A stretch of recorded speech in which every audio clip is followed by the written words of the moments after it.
La Chine continue d'adopter une attitude ferme envers le Japon. Cependant, il semble que le Japon prépare progressivement une nouvelle grande stratégie à l'égard de la Chine. On dirait que le Japon prépare sa propre stratégie face à la Chine. Aujourd'hui, nous allons examiner ce sujet de près. Regardons tout de suite. Après que Nakachi Sana, Premier ministre japonais, a évoqué une possible intervention militaire du Japon en cas d'invasion de Taïwan par la Chine, Pékin a vivement réagi. La Chine considère Taïwan comme un intérêt majeur, et a donc pris très au sérieux les propos du Premier ministre japonais. Par la suite, la Chine a pratiquement suspendu les voyages de groupes touristiques vers le Japon, et a également annulé son projet de reprise des importations de produits de la mer japonais. En renforçant les restrictions sur l'exportation de matières stratégiques, dont les terres rares, la Chine a accru la pression sur le Japon. Dans le domaine culturel également, les mesures de restriction sur les films et spectacles japonais se sont multipliées, ce qui a entraîné un refroidissement rapide des relations entre les deux pays. La Chine a récemment réautorisé puis interdit à nouveau le tourisme le 22 juin, ce qui a créé un climat un peu étrange en Chine. Néanmoins, la Chine continue d'adopter une attitude ferme envers le Japon. Cependant, le Japon reste constamment sur ses gardes face à cette atmosphère en Chine. Que la Chine autorise ou non le tourisme japonais, le Japon continue de rester vigilant et semble préparer sa propre grande stratégie. Au contraire, dans le domaine de la sécurité, le Japon élève encore davantage son niveau de vigilance envers la Chine. Un exemple représentatif en est le projet de livre blanc sur la défense que le ministère japonais de la Défense s'apprête à publier. Le ministère japonais de la Défense considère dans ce livre blanc l'expansion militaire chinoise comme un défi majeur pour la sécurité du Japon.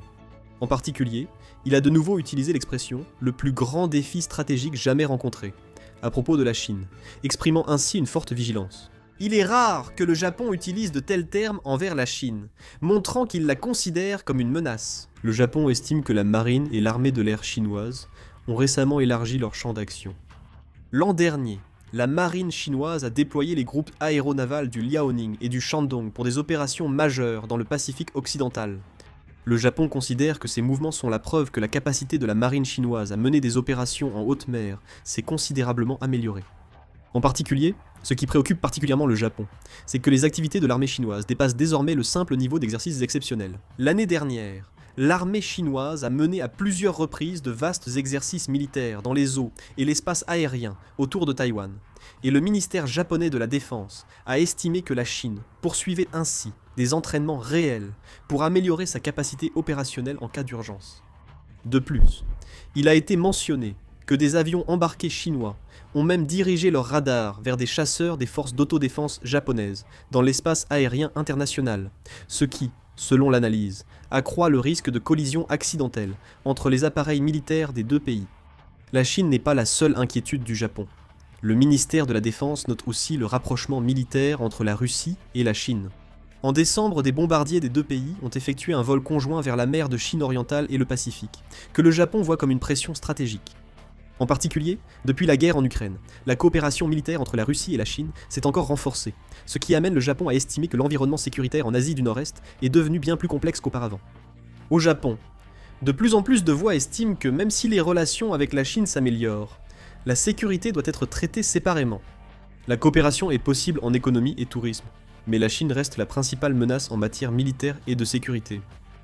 En réalité, le Japon poursuit continuellement le renforcement de ses capacités de défense, l'acquisition de capacités de frappe à longue portée, l'expansion de ses forces de drones et le renforcement de la coopération militaire avec ses alliés. Il est fort probable que ces efforts se poursuivent à l'avenir. De plus, le Japon élargit très rapidement sa coopération en matière de sécurité avec les Philippines ces derniers temps. Même les médias japonais jugent cela inhabituel. Le Premier ministre Nakachi Sana et le président philippin Ferdinand Marcos sont parvenus à plusieurs accords clés lors du sommet, notamment sur le partage d'informations militaires, l'élargissement de la coopération dans l'industrie de la défense et le renforcement de la coopération en matière de sécurité économique. Le fait marquant est le début des négociations pour un accord de protection des informations militaires, appelé GSOMIA. Si conclu, les Philippines seraient le premier pays d'Asie du Sud-Est à signer un GSOMIA avec le Japon. Le Japon et les Philippines ont déjà établi une base de coopération en matière de sécurité à un niveau considérable. En 2024, les deux pays ont signé un accord d'accès réciproque pour faciliter les visites mutuelles et les entraînements de leurs armées. Et cette année, ils ont également signé un accord de fourniture mutuelle de biens et services pour le soutien en matériel, carburant et équipement. Si l'accord GSOMIA venait à s'ajouter à cela, la relation entre les deux pays atteindrait pratiquement le niveau d'une quasi-alliance. Seuls le Royaume-Uni et l'Australie ont signé avec le Japon un accord d'accès réciproque, de fourniture de biens et de services, ainsi que le GSOMIA. Il est particulièrement important de noter que le Japon et les Philippines ont chacun signé un accord de protection des informations militaires avec les États-Unis. En effet, si un système de partage d'informations est mis en place entre le Japon et les Philippines, les échanges d'informations entre les trois pays, y compris les États-Unis, pourraient devenir encore plus fluides. Cela permettrait de partager presque en temps réel des informations militaires en mer de Chine orientale, en mer de Chine méridionale et autour de Taïwan. La coopération de défense s'étend aussi. Le Japon vise pour la première fois les marchés étrangers, après l'assouplissement de ses restrictions sur l'exportation d'armes. Actuellement, les Philippines envisagent d'acquérir le navire Abukuma, qui était exploité par les forces maritimes d'autodéfense japonaises, et la possibilité d'acquérir des avions CC-90 supplémentaires est également évoquée. Pour le Japon, cela permet d'élargir le marché d'exportation de son industrie de défense, tandis que pour les Philippines, cela présente l'avantage de renforcer la puissance de la marine et de l'armée de l'air à un coût relativement faible. La présence de la Chine est à l'origine de la hâte des deux pays à renforcer leur coopération. Le Japon et les Philippines n'ont pas mentionné directement la Chine dans leurs déclarations conjointes, mais ils ont exprimé leur opposition à toute tentative unilatérale de modification du statu quo en mer de Chine orientale et en mer de Chine méridionale. Ceci est interprété comme un message pour la Chine. Le Japon considère aussi l'élection présidentielle philippine de 2028 comme un facteur clé.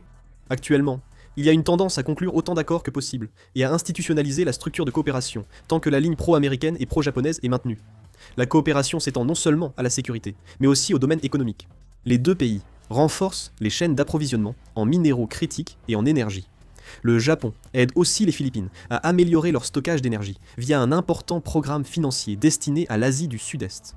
Mais il y a ici un point encore plus important. Ce à quoi le Japon accorde actuellement une attention particulière, c'est la construction d'un réseau de sécurité pour contenir la Chine. Si l'on examine récemment la diplomatie et la politique de sécurité du Japon, il n'est pas exagéré de dire que presque toutes ses actions vont dans cette direction. Le Japon renforce vite sa coopération sécuritaire avec l'Australie, le Royaume-Uni, l'Inde, les Philippines, en s'appuyant sur son alliance avec les États-Unis.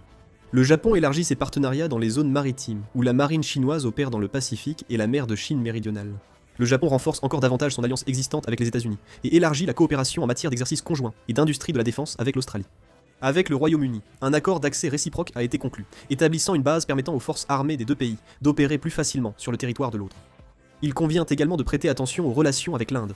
Le Japon considère l'Inde comme l'un des pays clés de sa stratégie indo-pacifique et continue d'élargir la coopération dans les domaines de la sécurité maritime, des chaînes d'approvisionnement et de l'industrie de la défense.